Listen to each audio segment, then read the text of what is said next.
pledge allegiance to the flag of the United States of America and to the republic for which it stands, one nation, under God, indivisible, with liberty and justice for all.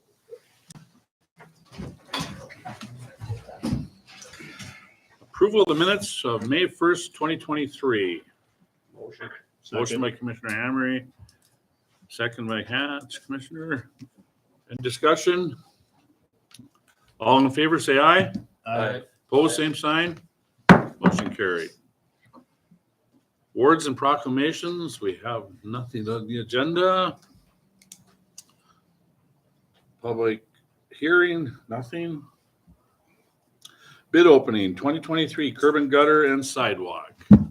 Mayor, members of the commission, I have one bid for curb gutter and sidewalk from LSOG Concrete Construction LLC.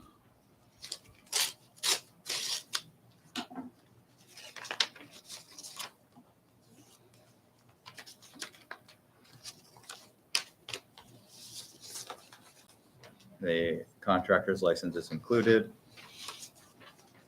along with a check, and their total bid is $55,044.00.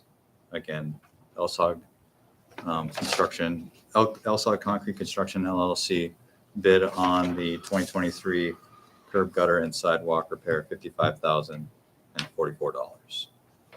I'll make motion to refer it to engineering for recommendation. Motion by Commissioner Robbins to forward to the engineer. Seconded by Commissioner Pierce. Any discussion? All in favor, say aye. Aye. Opposed, same sign. Motion carries. Second item under bid opening on 2023 asphalt and concrete street repair. Mayor, members of the commission have one bid from Tri-State Paving.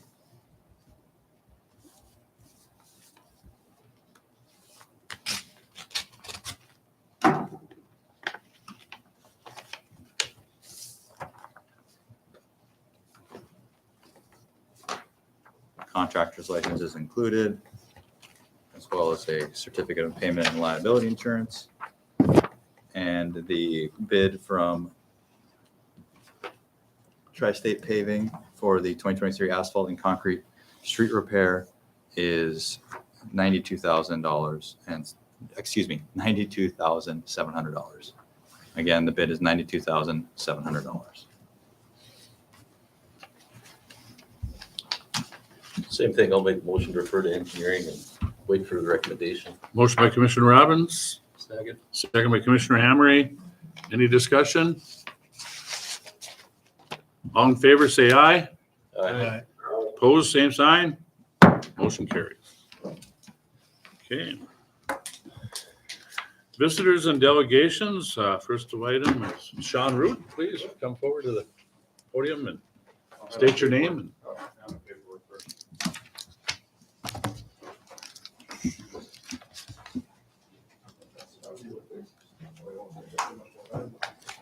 Here for the training center. Last time I was before you, Spencer and I discussed it, and we were discussing holding off until we had some revenue before we did any kind of improvements. Kind of hard to get revenue for a training center when we can't train. So we're here basically today to kind of show that we need to have some interior work done. This proposal that you have before you included last year's plumbing that had to be fixed since there's water spraying everywhere, and includes some more estimates for this year, which is interior remodel, some things like drain tile, gutters, things like that. I broke it down to needs, wants, and wish lists.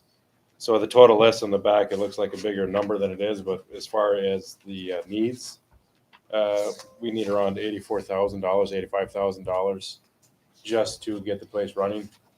That's for construction. That's for everything else. That's not including tables and chairs, smart boards, things like that. But right now, what we're looking for is needs just to get the repairs done. Doesn't include a lot of the stuff on there. With our wants, just for the building, that adds another $15,000. So we're roughly around $100,000 for the whole project. I'd like to approach the county as well to see if you guys would help us basically fill in the gaps a little bit. We talked about getting a loan from different agencies. We had gone through that whole process, and we're still wanting to have revenue first. But again, it's kind of hard to have revenue for a training center when there's no place to train. So that's what we're looking for from you guys today, is to see if we can get basically some seed money so we can start repairing the building. Currently, right, it's got the drone team is in there with all their equipment. We went ahead and put a bathroom, so it'd be kind of nice so they can have some place to pee. So we have toilets in there now and a sink to wash their hands. That's about it. Everything else is gutted on the interior. How was it? Sean, where are they currently training at? Fire department trains in the kitchen. We train in our board of directors room, which is way smaller than this. Police department currently trains in the courtroom at the law enforcement center. So one of the wants we had in there is for mats for the police officers. They have no training facility whatsoever. So this goes for them as well. Goes for search and rescue. Right now, search and rescue uses the garage at the search and rescue building. So it's not just us, it's regional. Spencer, what do we have that we can play with? Because of the influx of cash that we have from the COVID era, we are sitting on. Our general fund has pretty healthy reserves in there, and as well as there's always other avenues. As far as some of our bonds, we're sitting on some sales tax money that is basically in its own little bank account, ready to pay those bonds off early. Given interest rates, it might not be worthwhile looking to pay those bonds off a lot faster. And so, if the county, like I said, if you go to them tomorrow, they're interested in a cost share, as well as if the city commission gives you that direction as well, we can certainly work together and see if there is something formal we can put together. Do you have any monies? No? Any? Just what we have for what you guys gave us, basically. We haven't been able to raise funds so far. So it has been kind of difficult to raise funds. So what's going to generate the money once Just to get up you? and running, what would you need? Just to get it. Once it's up and running, just direct operating costs. Okay, say that again, Commissioner. Just to get it repaired and serviceable, so at least start doing stuff in there without, even if you don't have the wants. If you got the stuff that you needed, what would the total price be? Roughly around The 100,000. paperwork in front of me. Yeah, that I can send it to you, Commissioner. It's Pierce. about 85,000, Commissioner. Okay, so have you spoken to the county at all, that they would do a matching, or, Connie agreed last time to do a matching, yes. Okay. But we're going to try to do it with a long-term loan last time. What's the plan for continue upkeep and maintenance and that after that? Direct operating costs, and again, we're going to try to get some revenue to cover that minimum cost once it's up and running. So what's going to generate that? Are you going to pay, if whoever uses it, do they have to pay a fee, or what's the? Depends on who's all in there. So let's say the police department wants to have it. Well, the police department's part of the city. They get it for free. No sense charging you guys what you already paid for it. So I mean, if you say if the 4-H, for instance, wants to use it or something like that, you'll charge them A $100. certain or- amount, yep, for that. And then if we hold classes, the people that use for like my agency, when they hold class, we don't get anything, but it'll go out to the center, to the training center. So it's a community service, so we're here just for training. And How many classes do you hold a year? Well, that depends. If we had a training center, I can get a whole organization in here, so we can do at least 1 to 2 a month minimum for the ambulance service. And who knows what the police department, they can do, I'm sure, quite a bit.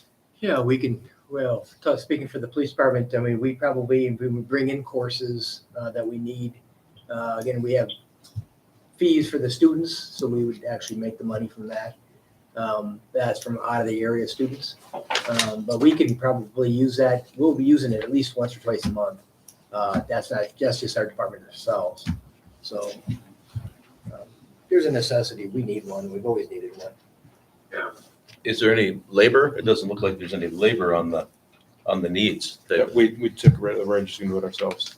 Okay, is So that just to cut costs. well? That was the initial concept a couple of years ago, but Was to doesn't hire, really- was to hire it done, so. or no, that was to do it yourself. I thought it was all volunteers a couple of years ago. Yep, and then with the loan process, we thought we'd just go ahead and hire it done, So now we're back to doing it. doing it ourselves. Okay.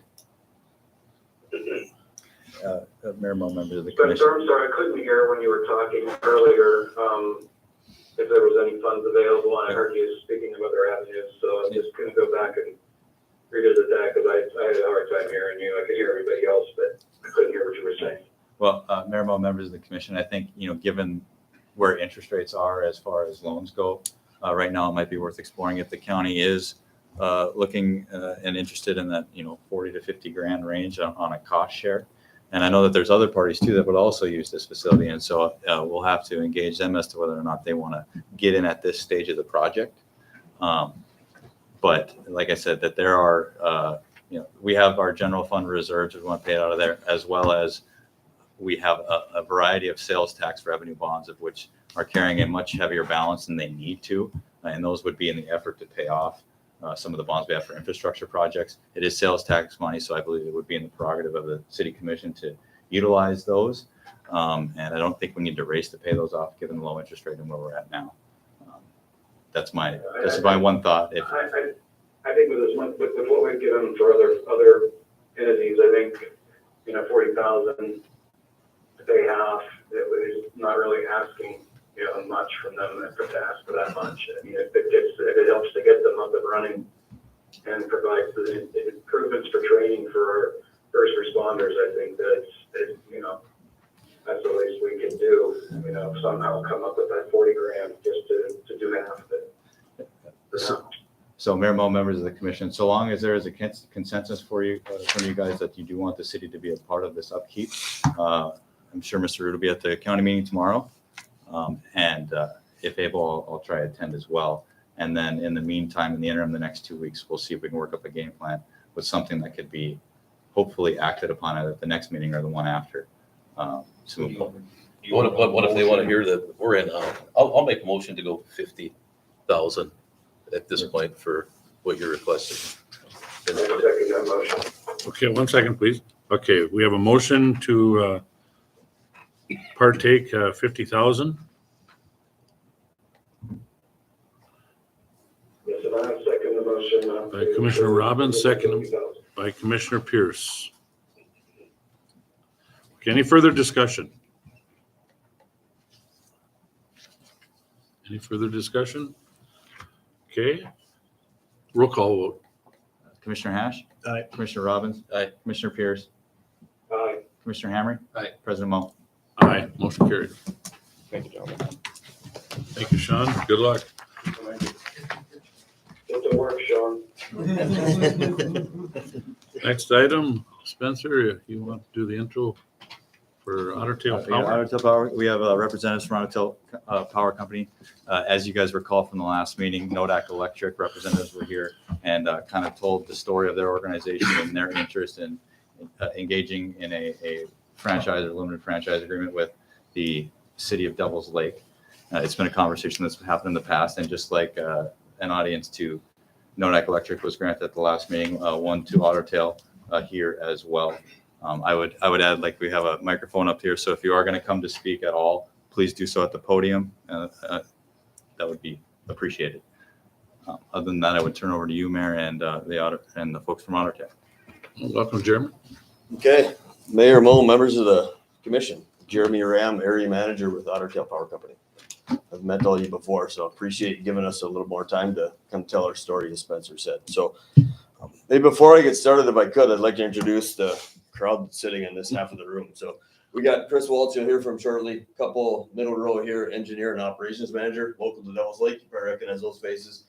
Back row, we get a few more Devils Lake electrical tech, couple service representatives, and then Vice President of Customer Services, Steve Schoen, kind of sitting in the middle. So hopefully any question that comes up, we have the arsenal to answer it. That's the goal, right?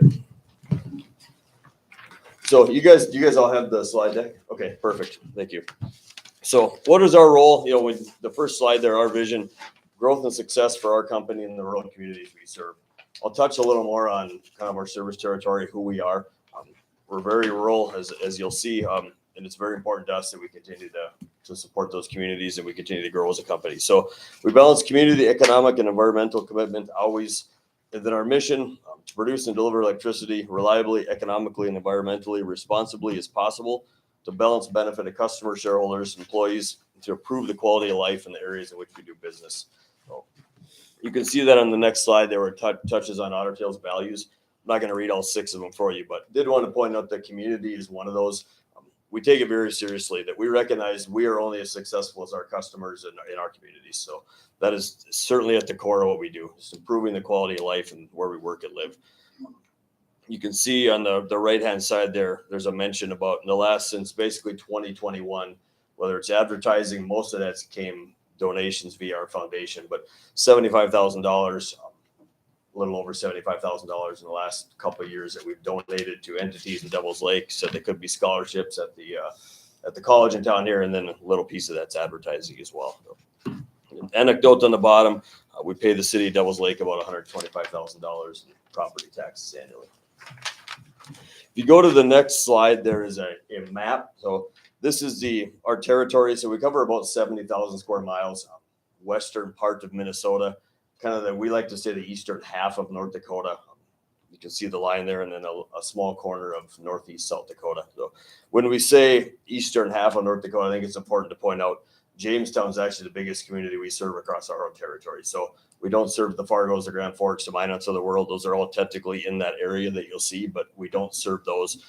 We serve 422 communities. Average size is about Michigan, North Dakota. So about 400 people is the average size community that we serve. 133,000 customers. We're a vertically integrated utility. So what does vertically integrated mean? It means we own generation assets, so we produce the electricity. We own transmission assets, transmit the electricity from the power plant, out to the local area, Devils Lake in this case. And then we also own the distribution system. So distribution would generally be what you see, kind of the smaller voltage lines, if you will, running through towns. So we own everything from top to bottom, own everything from the generator to the meter that we stick in the side of the house. So we're a one-stop shop, if you will. 740 employees, so that's everyone from power plant employees to office, line workers, what have you. 210 of those are based in North Dakota. And about 20 of those are based here in Devils Lake. So that's between the field staff and the office staff. We've been in serving customers in the city of Devils Lake for about 100 years. So we got a celebration coming up in 2 years here. 2025 will officially be 100 years. So that's exciting to look back in the archives and see that when we took over the system and started serving here in 1925. And then the last slide I'll touch on before I turn this over to Chris, just the importance of what we've done from an investment perspective. So we're continually looking to maintain reliability, improve reliability. We spent somewhere close to $6 million, and that's just city of Devils Lake specific upgrading facilities in the last 5 years. And over the next 5 years, we got a conversion project, basically changing the voltage of the town, if you will. Forecasted to spend about $12 million. So significant investment, significant commitment on our part to continue to, again, maintain, improve reliability. That'll be a significant upgrade, whether it's, some of its lines, some of its transformers, condensing some substations, rebuilding a couple new ones of those. So significant project, be a very good thing when we get that completed. So with that, I will turn it over to Chris for the remainder of the presentation, then questions at the end. Thank you. All right. Thank you, Jeremy. Thank you, Mayor Moe, commissioners. Commissioner Pierce, if you can hear me okay, I'll try to point you to the slides as well and call those out as I flip those through, just so you can follow along. I'm assuming that you have the presentation as well. Yes, I have it here in front of me, and I can hear you. Thank you. Okay, thank you. So I want to start out talking a little bit about Otter Tail's economic development activities, and we do have a significant and a robust economic development and business development plan, activities, funding opportunities for our communities. But it is important to understand the economic development process and how the utilities, we as the utilities, can add value in the site selection of those new businesses. So I do want to go through some of those here. But fundamentally, we are trying to recruit, attract, retain businesses and match them to sites to provide them with the greatest opportunity for success.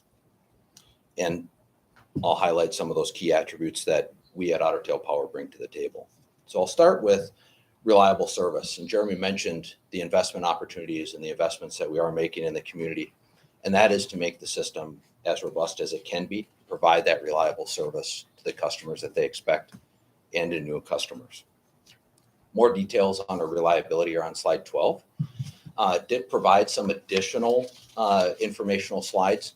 I don't plan to go through those today, but if you have questions or you'd like me to reference, we can definitely go there if you have any questions. So again, more detail on our reliability can be found on slide 12. Next, I would like to highlight our low-cost rates. Otter Tail is a least cost resource provider. We're one of the lowest cost utility providers in the country, and we are one of the least cost, if not the least cost utility in the state of North Dakota. And that detail can be found on slide 15 and slide 16 in more detail. Happy to reference those or answer any questions alike. Low cost of service to a new facility or a new business is also very critical and important.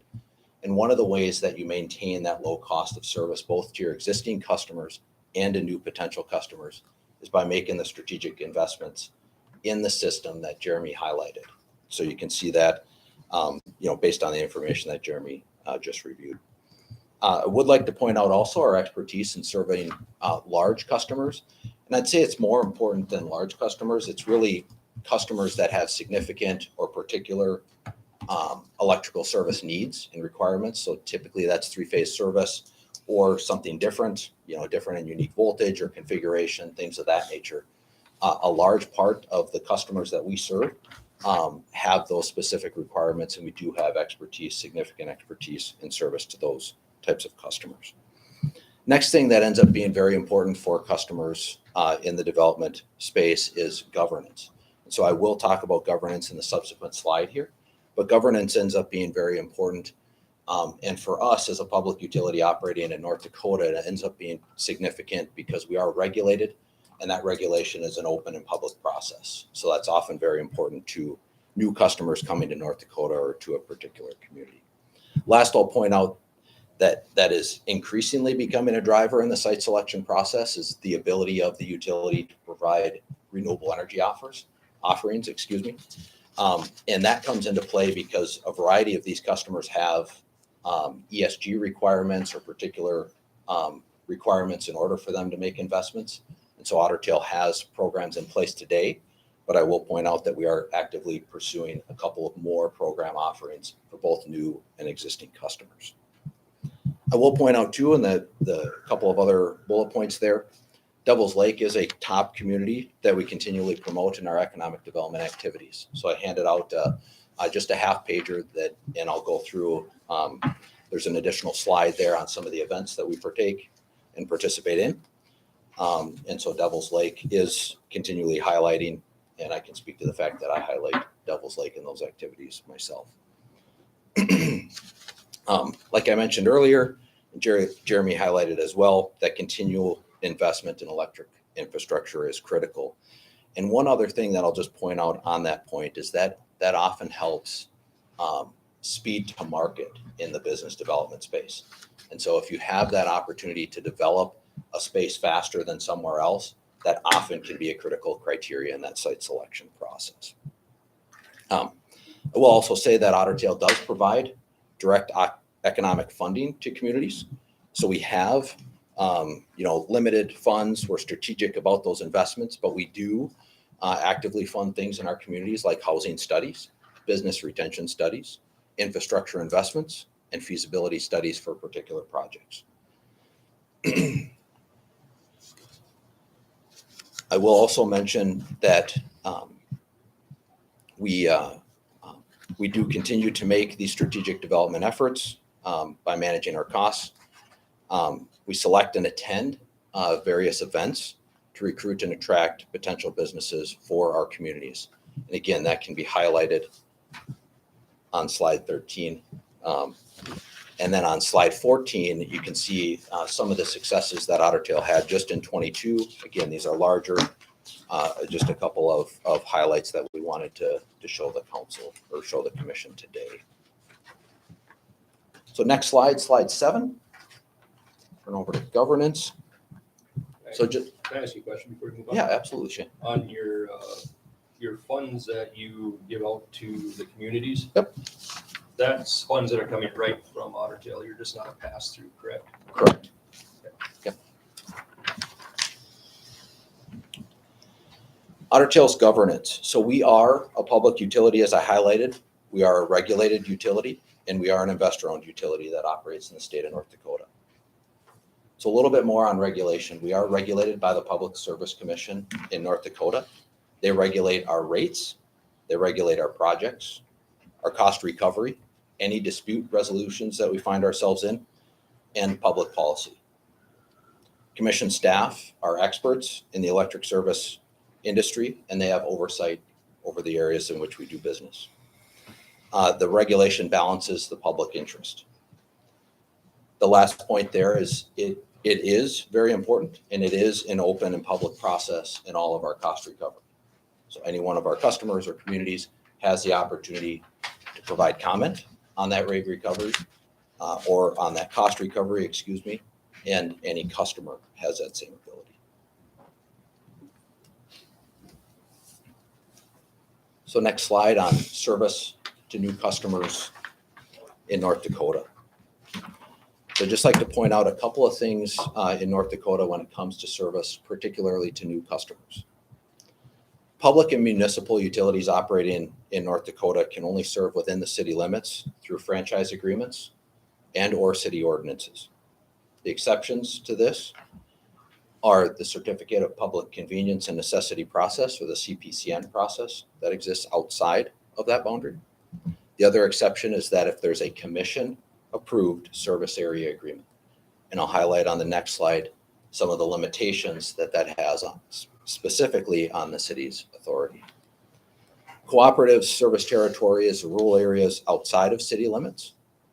The exception to that is when there's a franchise agreement with that city or a limited franchise agreement with the city. And again, I'll highlight on the next slide some of the limitations that the city authority can have in that situation. And again, that same exception exists if the PSC has approved a service area agreement as well. We'll also point out here that Otter Tail is frequently requested by cities and potential customers to serve outside of city limits through the CPCN process. This occurs and is driven by customers selecting a location that they otherwise would not. It is requested due to the values that we can add to that project by some of the things that I highlighted earlier. Our low cost rates, our governance structure, reliability, and our technical expertise. So next slide, slide 9. I wanted to talk a little bit about the city authority and competition, and that was raised at the last council meeting as well. So competition generally is good. Most of us can take that from a high level perspective. Not always, but an overarching principle of competition should lower costs and should improve the service to customers. Otter Tail is exceeding in both of these areas, as I previously highlighted, and that the data supports in the additional information. We have low cost of service and we have excellent customer service. The commission also regulates our costs and therefore our competitiveness. They are the competitive lever for a regulated business such as Otter Tail. If the city has more than one franchise for electric service, even a limited franchise, matters of dispute between parties fall under the jurisdiction of the Public Service Commission. In matters of dispute over a new load, as an example, it shifts from the control, the autonomy, and the authority of the city on whether to annex a parcel or to assist in the Certificate of Public Convenience and Necessity process to decisions within the city, to decisions that will be decided by the commission. This means that the current orderly growth and development that is understood by the utilities is limited. New companies will have less certainty, as will the city, in who would get to serve. Electric utilities should know that the prosperity of the community comes before service to the load. Otter Tail and other utilities routinely and regularly fund opportunities, initiatives, business development activities with indirect benefits and on who serves a facility. It's part and parcel of what we do as a public utility operating in North Dakota. There's some additional information that's not in the deck, but if folks have additional information as to why, those comments and statements are here, happy to provide some of the history there for the commission. Okay. So last slide. Thank you very much for your time. Hopefully the presentation today fully illustrates the value of OTP's service, the value of OTP's economic development efforts, and the significant concerns, some being the lacking of decision-making authority and the increased ambiguity of service provider for a new business from having multiple electric franchise holders in the city. We do not believe granting a franchise to Nodak is in the city's short-term or long-term best interest. During the last commission meeting, the city had the direction to have the utilities start to work on a plan. Given the information presented, this work session is not a good use of resources and should not be pursued. We're available for any questions that the commissioner or you, Mr. Mayor, may have. Mayor Mo, members of the commission, if I could just tell you at least what staff is looking for from the commission is we either need some direction for the commission to either go and pursue an ordinance clarification. This is not a first reading of anything, but to come forward with an ordinance in some form of a franchise, either in a first draft at future meeting, or a communication from the commission that the status quo, we as a city are comfortable with the status quo, and thank you for your time. Basically, those are the two things that we're looking for. I would also, to this point, also express staff's gratitude to both Nodak and Otter for the level of professionalism and matter of fact that they brought to this process. So I would just note that. And Well, with this going on, I'm very, very new to this, very little information. I have knowledge on this, so I actually got to talk with Victor out of the PCS. Wealth of knowledge that gentleman is, and like you said, with having 2 franchise agreements in the city, he said that any time that anything would happen, they would see it, because Otter Tail and Nodak would not be able to come to a mutual agreement on who was going to serve it. Then it would go to the Public Service Commission, and then they would base their information on who's got basically the most lines or whatever could supply it running through there. So even if you wanted Otter Tail to get it and it went to the and Nodak had the structure there to cover it, they would give it to Nodak. He said you'd just end up in battles a lot as you grow.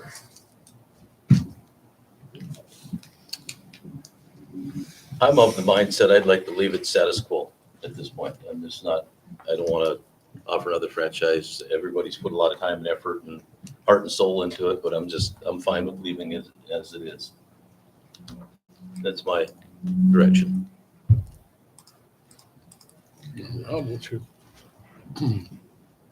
I'd like us to move forward with see where we can go. Jason, have you got anything to say?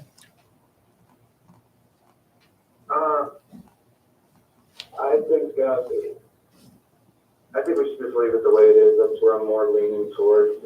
It's not really getting any competition within the city limits for choices for better prices, this and that. I just think that should be left the way it is. That's my opinion. Well, when this all started, I'm in favor of exploring opportunities for people to grow with other agencies. I know I've worked many years in the utility area with Otter Tail, and great to work with. Absolutely nothing wrong with your cooperation anytime we have a need. Outstanding working relationship with you guys. Same goes with Nodak. I had the opportunity to work with them on various locations too. I just believe that give everybody a chance to present themselves, such as what you've already done today, was what we wanted to see. We were hoping that maybe there could be a sit down, and it sounds like those are kind of items that may not produce anything that's favorable for us. So we weren't out just trying to start a war. I think we were just wanting to get an understanding of what, because when you try to explore new areas, you have an investment. When you invest in an area, you know, each area, each one of you invest differently, and of course, it costs a lot of money. So I thought it was fair to give them an opportunity to, tell us that, hey, if we invest in this area, we would like to be able to support it, such as Otter Tail's case. So I just think it's open, we wanted this dialogue and we got it. And I guess it's up to the commission to decide, the best avenue to proceed. And I guess we can vote on it, but I was just totally, willing to listen to both sides. And I think that we had that opportunity, and I appreciate what both, utilities have provided us. And I think that I thought there could be a good way of working something out. I just think we gotta look to the future for future commissions, future stuff ahead of us, not just for, now. Well, This is the second or third time it's been presented, and mhm. I think it was part of the last go around, maybe in 2012, and I think the consensus was to leave it as the status quo at that time. And that's, I'm still there. I mean, is there like a territorial agreement that you guys have, or it's inside city, outside of city, unless we annex something and we do the, whatever was that, the certificate? Not at this time, Commissioner. There's not it would need to be an agreement that's approved by the commission. We do not have that.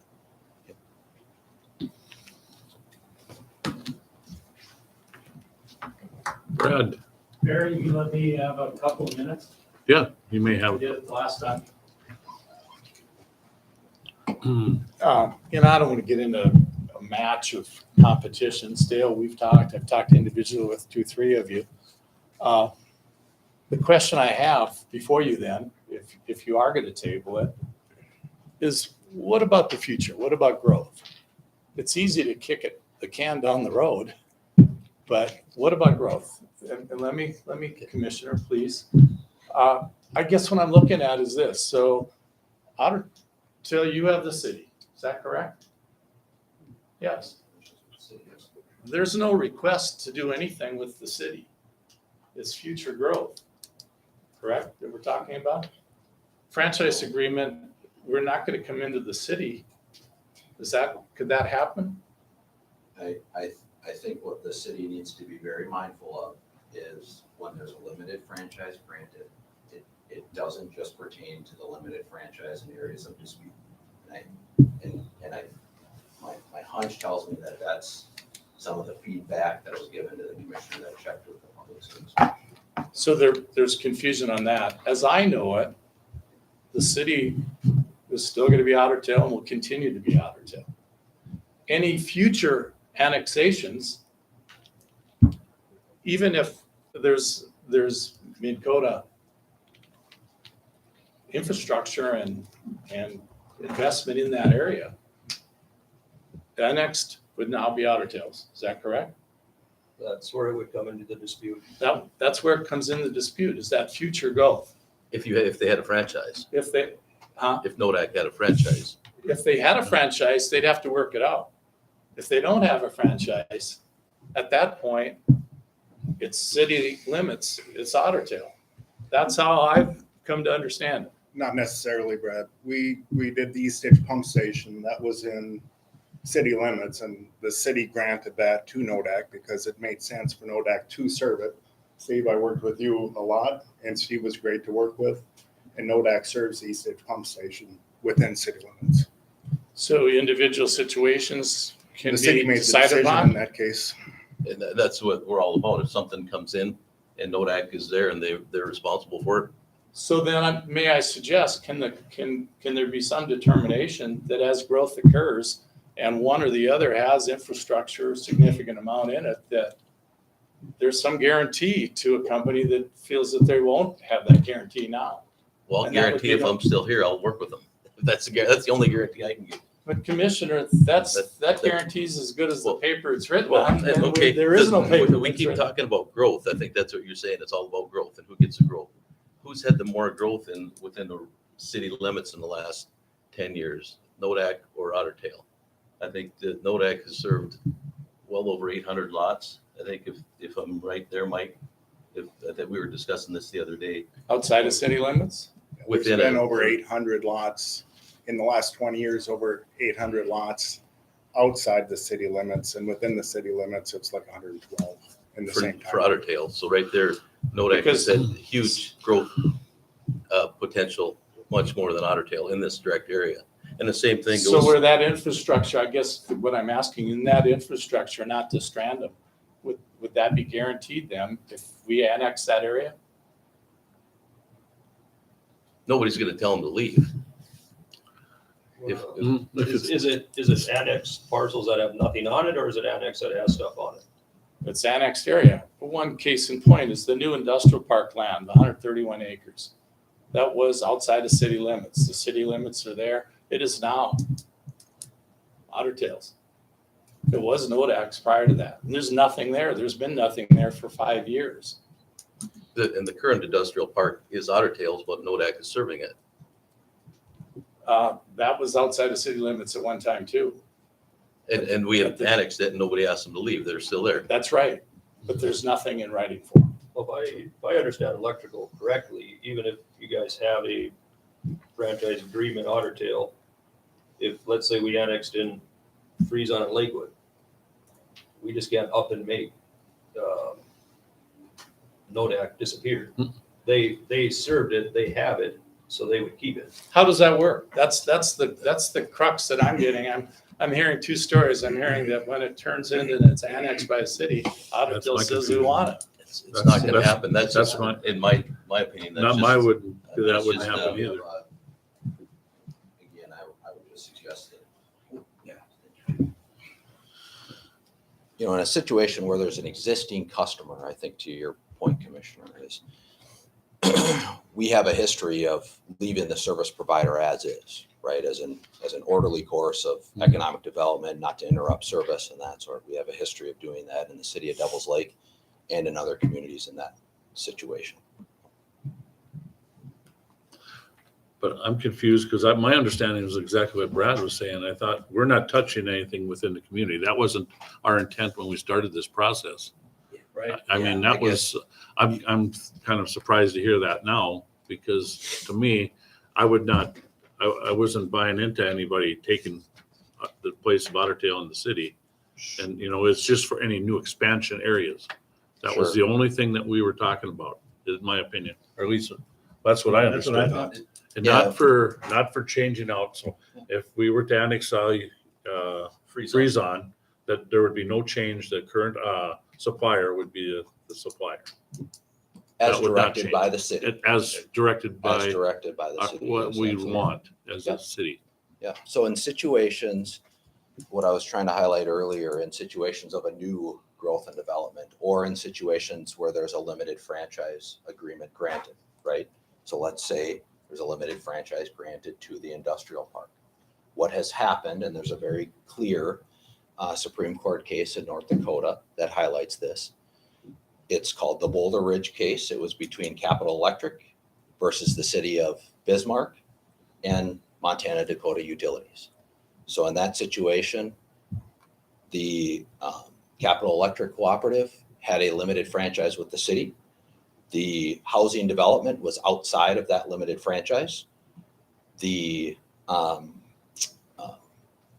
cooperative said that we don't agree with that service. And so they contested that with the commission. So the commission reaffirmed that they have jurisdiction over those matters, and they sided with the cooperative for service.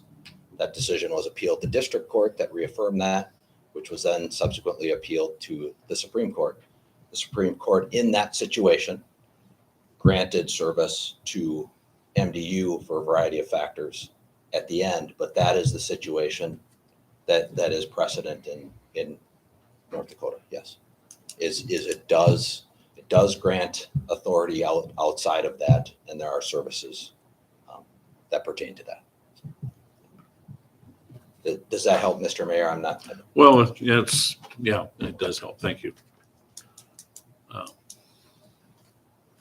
Once again, I'm trying to come up with a plan that allows them to talk and come up with the area for the orderly growth of the city. There's areas where Nodac's invested a lot. There's areas where it sounds like Otter Tail's invested a lot. I can't believe that they can't get together and agree that in this area, let's keep it us, and in this area, let's keep it you. And I guess that's what we're asking for, in light of the fact that commissions change. Yeah, it was last talked in 2011, and there's been growth out different areas. And a lot of that investment has been by Nodac, and they're looking to safeguard that by having an agreement that allows them to continue that area if it were annexed. But when I talked to Victor, he said it sounds more like you need a territorial agreement between Otter Tail and Nodak. Shane, Nothing with us. It's between those two entities and their agreement. Commissioner, that in a way, that's kind of what I'm trying to get to help both companies that define where they're going. Well, they can do that without a franchise, a second franchise being granted. Yeah, they can. Can we get some direction to the companies to that end? Well, if they want to work together, I'm all for it. I am I'm too. not going to tell them they have to. And besides that, they're working on stuff that we don't have control of, property that we don't have yet. What if, You know, Yes, Commissioner. What I'm hearing is we keep talking about growth of the city. Yeah, about bringing, factory, any work into the city. My question with this whole time of this has been, and I said it in meetings with everybody else, that we don't have housing for people to come into the city. We don't have workers that are willing to work to be able to take these jobs. So they're talking about bringing in, and Brad, I know your job is hard, and I'm not attacking you on this at all. I'm just giving my opinion on this. We're going to go through all this, and we're just going to be back where we started at right now in this economy, because nobody's going to want to come out to Devil's Lake business-wise if we ain't got places for people to live, people to do the jobs. It's just going to be a running in circles. So we're going to sit and argue over this franchise agreement for something that is not even going to be a benefit for the city, because there's nothing, we don't have anything right now for people to even come here. That's just my opinion on it. Okay, thank you. I'll rest my case. Once again, thank you, Mayor. Gentleman in the back, I forgot your name. Is it Yeah, Steve Schoeneck, Steve? Okay. Vice President of Customer Service. Mayor and Commissioners, very much thank you for allowing us to be your provider. We really appreciate that. Along with what Chris mentioned and Jeremy also, the key here is that you do not lose control of future growth, regardless if NODAC brings it in or we bring it in. That really doesn't matter. It'll help the city altogether. The key is, how do you do this going forward? And the CPCN process that Chris laid out works very well. You have control over that as we move forward. Basically allows that kind of developer to bring in a load and look at all the factors. I mean, these are, when we do leads, we work with the city, look at everything, infrastructure, and frankly, price becomes a really big driver. And that CPCN process allows us to look at all of those things. If you go down the path of a separate service agreement or exclusive franchise, you've just been precluded from being able to direct that in the future. So that's why we're advising the way we are. So any other questions regarding that? Before I knew that the city itself would lose control on those decisions, I was for NODAC, giving them a franchise agreement until I learned more. And I don't want us to hinder future commissions down the road or have legal battles like just come out of Drayton up there. That one kind of got ugly. That went all the way up through the court systems. So do we have to re-ask the question? I'll still go with, I'm going to leave it as it stands quo. I think, Jason? Mayor Mo, members of the commission, if I just did a motion one way or the other, I think would give us the direction. I'll make a motion that we leave the franchise situation as it is with one sole franchise. Otter Tail Power. Okay, we have a motion on the floor by Commissioner Roberts to leave it alone and stay status quo. Is that Correct? I'll second that motion. seconded by Commissioner Pierce? Any further discussion? I guess it was my intent to help. You know, I understand that planning the future for both agencies is vital to invest in the community. And I was hoping that, you know, we have opportunity for both entities to invest in our future, as Brad has said. You know, we have potential for a lot of growth. And I know, Jason, we need to develop a housing area. That is a need in our community, and we need to get there. But I truly believe that, but I don't want to put us into a lawsuit. I don't want to get us into a bind. So now I'm kind of like a concern as to, you know, how is this going to work? And I'd love to see you two work out some kind of a territorial boundary, because I know you have invested areas, and it would be great if you could have those areas. I'd be all for it, but I don't want the city to be involved in a lawsuit either. And now I have a little concern about that case. I mean, if we do something, that's not my goal, is to open the door for problems in the future. And I'm really struggling as to, I want to help out you guys, but I really think the best interest of the city right now is, in my opinion, and I'm speaking only on my behalf, is probably stay the same. Okay, so But motion- that's any more questions. That was just, okay, anybody? I don't have anything. Nothing? Okay, we'll do a roll call. Commissioner Hash, Nay. Commissioner Robbins. Aye. Commissioner Pierce, Aye. Commissioner Hamry. Aye. President Mo. I'm gonna go nay. So, anyway, thank you, gentlemen. Thank from both agencies. Thank you for all your information and your cooperation, and I hope our continued working relationship is there. So, Oh, we need a declaration on the motion passing. my bad talk. Motion passes. Sorry. Thank you. Yep. Anyway, thanks for everything. So.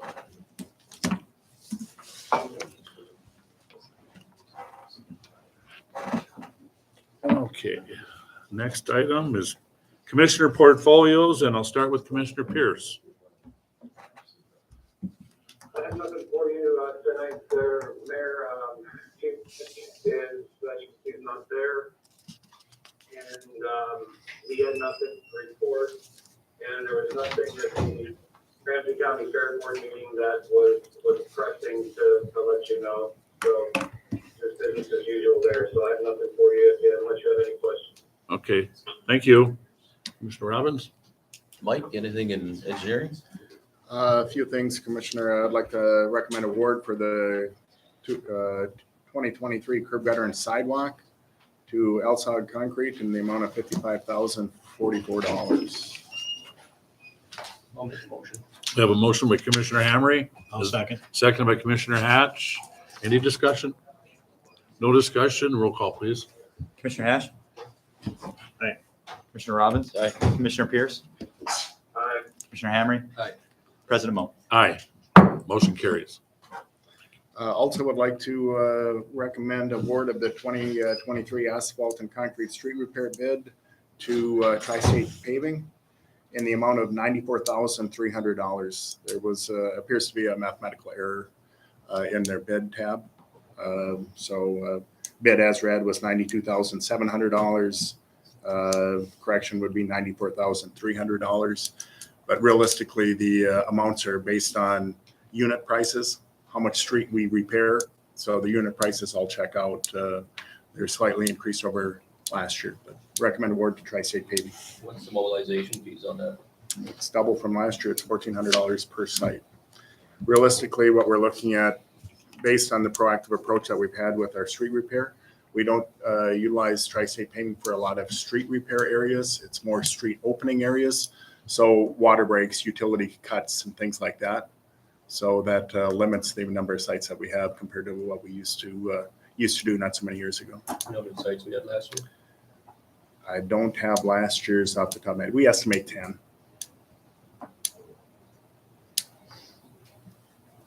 So that's, again, it's all unit price driven. More sites, more larger areas, things like that. We pay by the square yard or by the unit price. recommend award. I'll make a motion to accept the bid from Tri-State.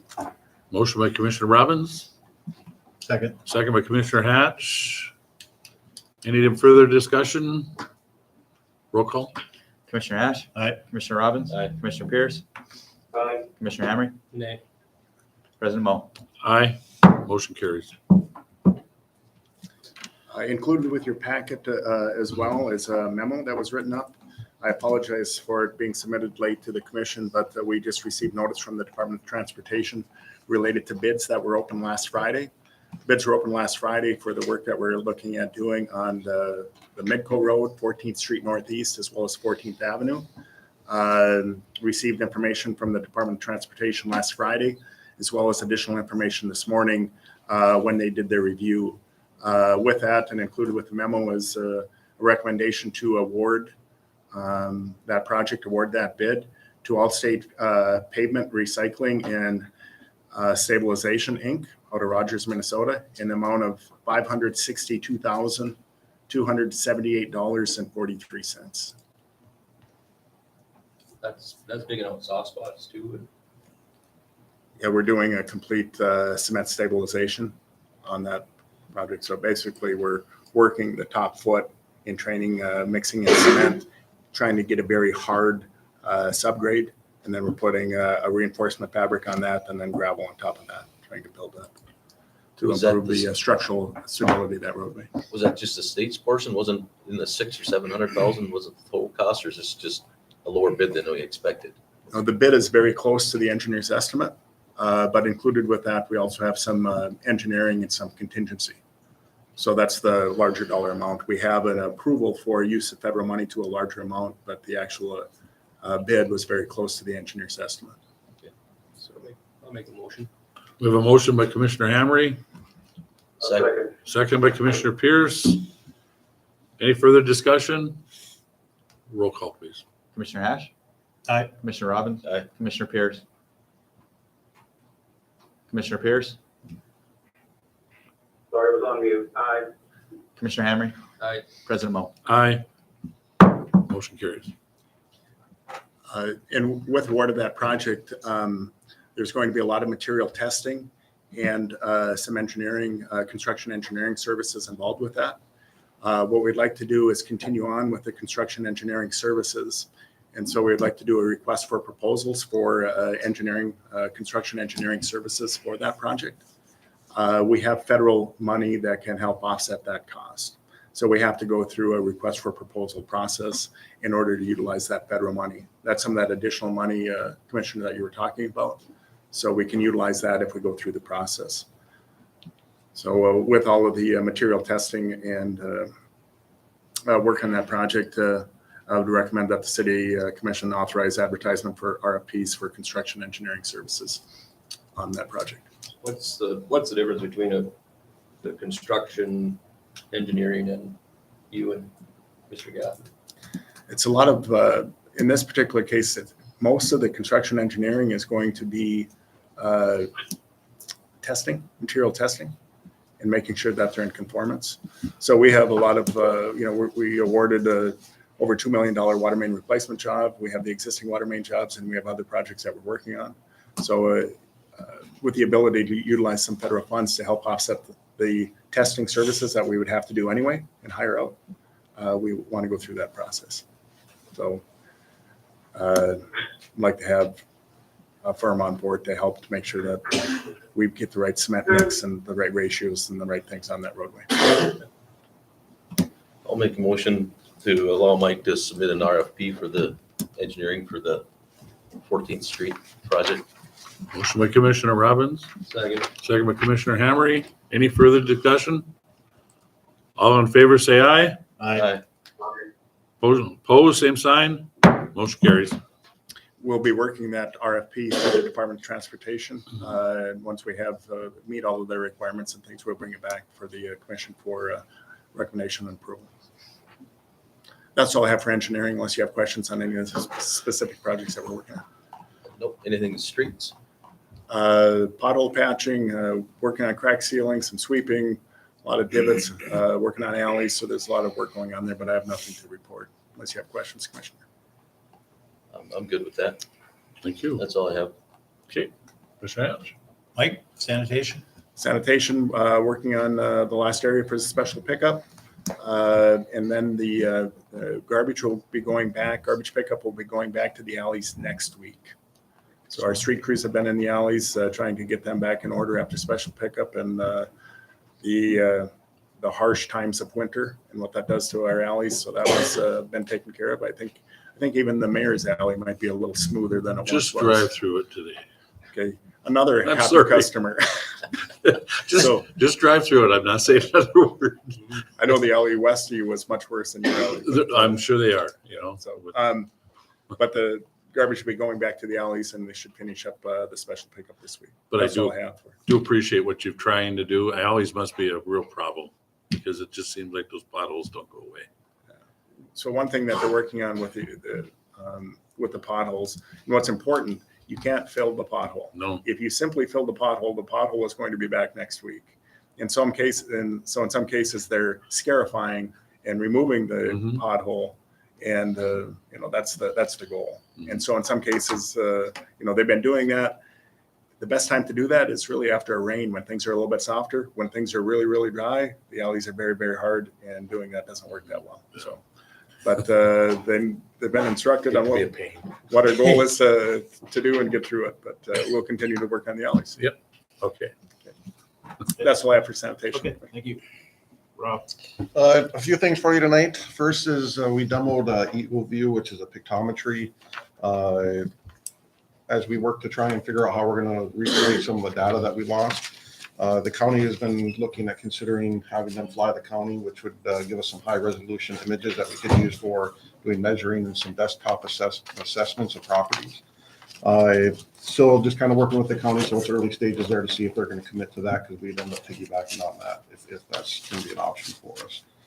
I sent out 618 letters to property owners a couple weeks ago, specific to looking to do assessments of residential properties on the east side of town, between 7th Street Northeast and Walnut Street East.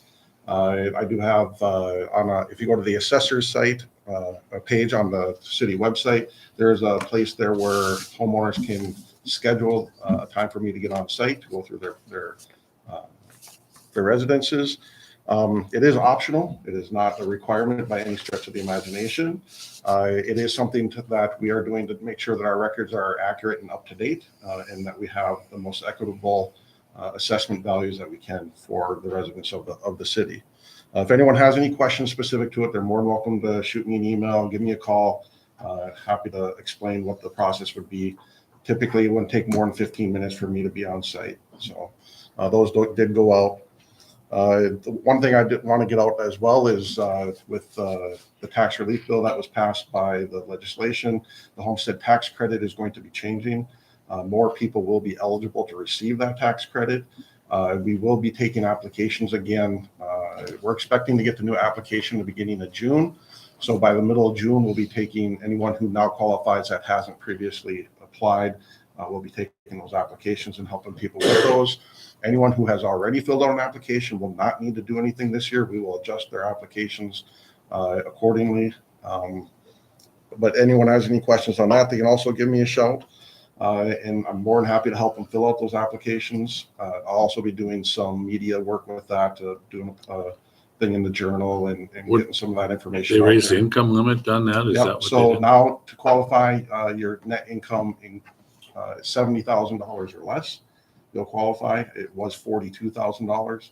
They've also removed the asset cap. If you have assets of exceeding $500,000, you're disqualified.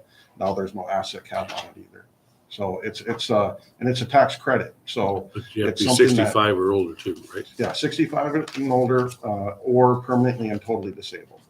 But it's a tax credit. So I know that one of the issues or concerns that residents have is that if they file for the tax credit, that's tax revenue loss for the city. That's not the way it works. The state reimburses the city for that tax. So it's a tax credit. So we really want to encourage our residents to get out and take advantage of that. Last thing I have is last week I finished up my last class for my Class 1 certification. So I should have that officially by the end of the month. Congratulations. Thank you. Nice. And what, I keep forgetting, I know one time you said you might be looking at hiring contractors to do some of the to retrieve some of the information you lost.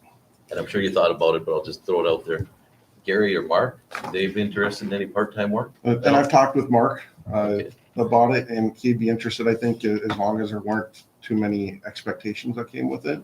You know, he wants to, and I'm trying to respect their retirement. You know, they're retired, and I don't. Maybe he realizes he doesn't like retirement. Right. But I think he would be one that would help us out a little bit, but to what extent and how much, you know, we're talking years. You know, even with assistance like that, it's going to be years for us to recover. So, Mayor Mo, members of the commission, just in that vein, number one, I want to thank Rob for all the work he's done in this very undesirable situation. Number two, we're trying to identify a game plan, right? And so we'll have we've identified three options. It's to call Vanguard, who's the software company, to come in and do it all. I can already tell you that is not recommended. And number two is to have either the city do it manually to refix it. That's also undesirable. But there's also this pictometry that Rob has talked about, where if we could get some combination of pictometry plus Vanguard assisting us, we could do kind of a remote review from the map, virtual from online. And so, but we got to get the numbers on that. So we'll fully assess that and give you our action plan moving forward at a future meeting. All right. Rob, I don't know if you got this from this person, but it's on the assessing going into the houses and stuff. This one wanted to know if there was documentation from the city as what constitutes a finished basement, bedroom, etc. Says I'm listed as having a finished basement, but know for a fact that it's not according to my research. They say I want to be paying the correct taxes and really feel I'm overcharged for it being a 114-year-old house with slanted floors and knob and tube wiring. And that's why I want to be able to get in and see. So have those conversations with the property owners and make sure that we're valuing them properly.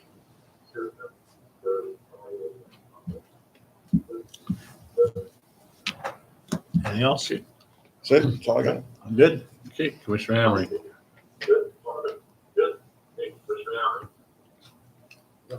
Mr. Graffner? Under utilities, just a couple things. They're flushing hydrants. For the most part, we don't see a lot of discolored water, but make sure residents are aware that there could be some discoloration with the higher velocities in of the water within the pipelines. Might be scouring the mains and stirring up some sediment. That potential does exist when we're flushing fire hydrants. I did provide a draft inspection report from the Corps of Engineers to utilities, so they'll be working on some of those punch list items related to our flood protection. Overall, with that periodic inspection that was completed last fall, a couple different individuals from the Corps that were involved with that inspection said our utility department's doing a very, very good job with the maintenance. So very impressed with that. Very nice to hear that from the Corps. But with that, there's always some items that you have to address. So that's been turned over to them. They'll be working on that as well. And we're continuing on some of the sanitary sewer systems, doing some cleaning and maintenance that is required there every year. So they'll be working on that. No, that's getting nice. I know you use utilities, but when are the fishing rats going in? We hope to have that complete by Memorial Day every year. Wait for all the ice to be cleared from the lake. Channel A is always a challenge. You know, that's the first one you want in.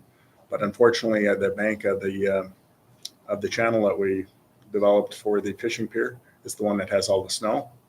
And it seems like sometimes it's the 4th of July before the snow melts from that side of the bank. But we hope to have everything in by Memorial Day. Everything's in good working condition to go. There's always some challenges there, but yes, it's for the most part, it's ready to go. Channel A, there was some snow damage. I drove up there a week ago on the weekend, and there was snow damage to the gangway. I haven't been back. You really couldn't get a good handle on the damage because there's too much snow. I didn't make it back this weekend, so I hope to make it back up there and see what we need to do for that one. Of course, Channel A is the one you want this time of year as well, but the pier isn't in. We couldn't get it in because of the snow on the bank and not the gangway. But we'll work to get them in. Just That's a why, Commissioner. quick segue. How about the fishing thing out on 14th Avenue? Devin has been working with Joshua at the Park District, laying out the site plan. There's still, parking lot, there's access sidewalks that are required there. The pond itself, is very close. There's cleanup there. There's leveling of the spoil piles. There's work there, but our goal is to have that thing operable yet this summer. So is that holding back a little bit more? Is the dam a little higher than, the water higher than it used to be? Just seems like the creek that goes through there, seems like there was more water in it than it used to be. Not that it matters or anything, but it just seems so much more visible now. We didn't adjust the dams. The dam heights were set as part of the project that was completed, cooperative project between EPA and the city back in the late 70s. So that dam height hasn't changed. In fact, we did some cleaning and we improved some things so the water can pass through. But there just wasn't that much runoff this year. So that dam height hasn't changed. In fact, we did some cleaning and improved some things so the water can pass through. And you thought it was hard enough to hear me one time. Twice. Okay. All right, Enough all right, of well, that. thank you. No, Yes. okay. So, no, but we tried to make it more efficient, but there just wasn't a lot of runoff up there this year. When we were up looking at the dam, it was flowing over the top, but not a lot. So, yeah, so the water is there. The design was based on the water being near the top of the dam. You know, it's going to be a plus or minus, of course, it's going to be a floating pier. But, so work out all of the civil site-specific design stuff and hopefully have that all built and ready to go this year. What kind of fish they're putting in there? We'll work with the Game and Fish on that. Based on my conversations with Game and Fish, they're looking at putting out nets, catching the fish in Devil's Lake, and then just simply relocating the fish from Devil's Lake into the pond. They don't want to introduce any potential, aquatic nuisance species or putting in some fish that isn't in Devil's Lake, because ultimately that water comes down to our East Ditch pump station and gets pumped into the lake. There's a potential that if a fish was in that pond, it could make it into the lake. And so everything that they're working on is based on the fish that are coming from Devil's Lake to be introduced into that pond. So. Thank you. That's all I got, Mayor. Unless you guys got more questions. Chief? We're just about to finish painting our office. We had started painting our office last week, and that hasn't been painted in the last 22 years. So it needed it pretty badly. So we're doing that right now, and they're going to finish up at the end of this week. So it'll look at least clean. Yeah. So and with that, we have a couple guys at SWAT training this week, and then. I need permission for you guys to approve Shane Deseth's Ladas to extend their permit out to 1 o'clock for the Fort Town Little Theater. They're again in July, one day in July, they're going to be running later than normal because it's the late show. We've done it in the last 3 years, I think, ever since we've had it out there. So they're going to ask for permission again. Okay, you want that? Yeah. Motion to approve their extension to 1 a.m. We got a motion by Commissioner Pierce, Second. second by Commissioner Robbins. Any discussion? Is there a way we could make that administratively done? I don't know why not. I believe it was at the extension of premise permit. Yes. Yes, those are to be reviewed administratively. However, on the form, it limits the hours. And so this one goes into the following day, an extra hour. And so just administratively, we just felt it would just be best to bring it to you guys for that. We can approve it administratively, but this is just a unique exception. Okay, any other discussion? If not, all in favor, say aye. Aye. Opposed, same sign. Motion carries. Okay, thank you. Outside of that, I have nothing else. Thank you, Chief. Spencer? Members of the commission, just want to correct a little bit of a misinformation I gave you guys at the last meeting as far as North Dakota legislature goes.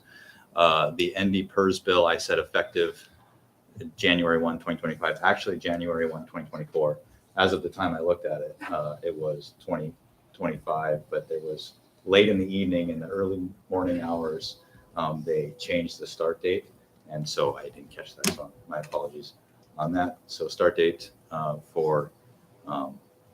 so new enrollees can enter the defined benefit plan all the way up until December 31st, 2023. Beginning of 2024, those new hires will need to go on the defined contribution plan. So we're going to have a wide variety of different pension plans that we have, or retirement plans, I should say, for the city. We have some that are still on that old nationwide plan. We have a large chunk of employees that are on the NDPERS pension plan, and now this NDPERS defined contribution plan moving forward. So maybe we'll, throughout the budget process, we'll give you a good overview as to the percentage of employees in each bucket. And so that we can give a good snapshot as to what we're giving our employees as far as retirement benefits. And then the other correction was, I said $115 million in front, as far as prairie dog money goes, that are in front of the municipal infrastructure bucket. That number is actually 175 million. They added a bucket that was about $65,000. So 65 million, excuse me, 65 million. So that number was wrong. My apologies. Is Again, that a very called the late change. spiff bucket that they added? Is that what it was? I forget the exact name of the bucket. All I know is that there's more to go through before we get our allocation. So those are just two corrections from the last meeting.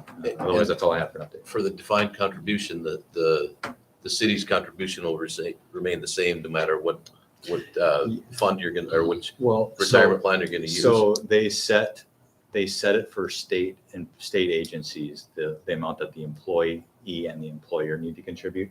They are moving from the last I looked at it, they are looking at using the interim committee to determine the minimum amount from the employee and the employer.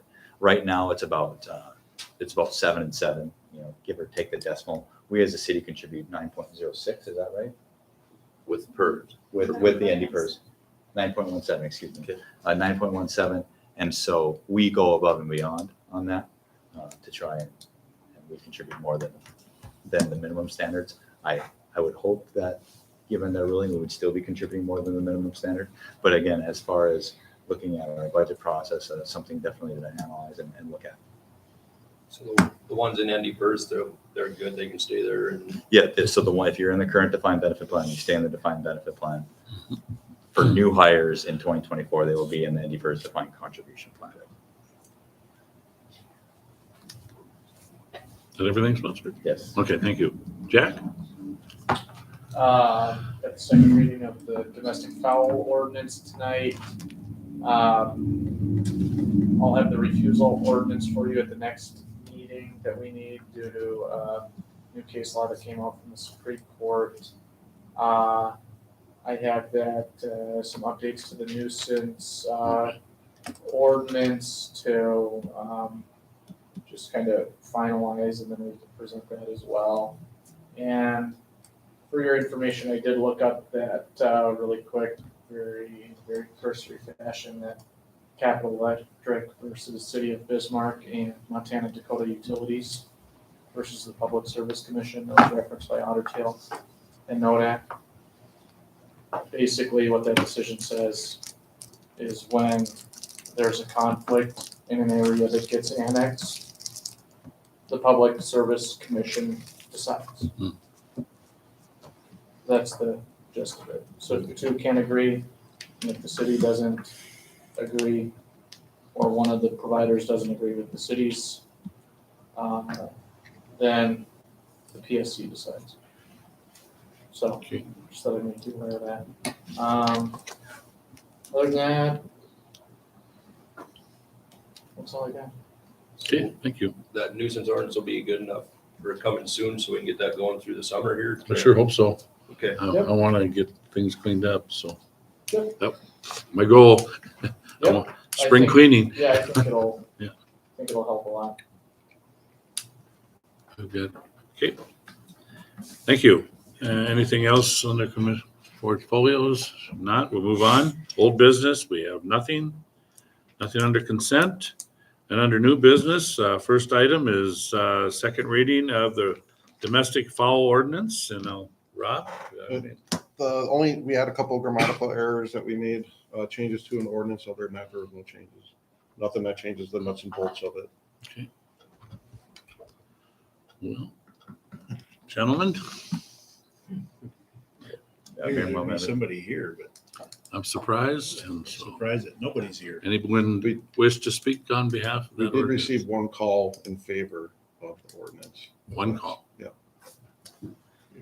Mayor Mom, members of the commissioner, before you guys start your conversation, I think it's just a real, a proud member of the city of Devils Lake, feel like we had a very open, transparent, and engaging process between city staff, the community. I want to thank Rob for his work as staff here. This did come from putting the citizen comment period back on the agenda, I believe. I wasn't here for the meeting, but the constituent came, brought forward something. As Commissioner Pierce has said at the last meeting, it was very strongly considered by the city, very open, transparent process. This is given that feedback. If the city does want to go down the path of allowing chickens within city limits, this is the result of that collaborative process and research. And so would leave it to you to ask any questions of staff as far as the ordinance that's put before you. And then if you guys would like to approve, if deny. So I'll move it to you guys. Thank you. I'll make a motion to deny the ordinance as presented. And thank you for all your work and hard effort. I was gonna say the same thing. Okay, I have a motion to deny the new ordinance. Is there a second? Is there a second? I'm sorry, I missed what you We- were asking. for. We have a motion to deny the second reading of the follow ordinance, Jason. So right now, we have a motion by Commissioner Robbins, looking for a second to deny For the chickens. for the domestic fowl. Thank you. Is there a second second to the motion? I'll second it. Seconded by Commissioner Hamry. Any further discussion? Any further discussion? No further discussion. Will be a roll call vote, please. Commissioner Ash, Aye. Commissioner Robbins, Aye. Commissioner Pierce, Nay. Commissioner Hamry, Aye. President Mo. Aye. Motion carries to fail the ordinance. Moving on. Item number 2 under second or new business, the DWR/SWC cost share agreement. So, Mike, is that something that's under your purview? We were there, we received the cost share. This is a standard agreement. I think the city administrator and the city attorney reviewed the agreement, standard language related to cost share.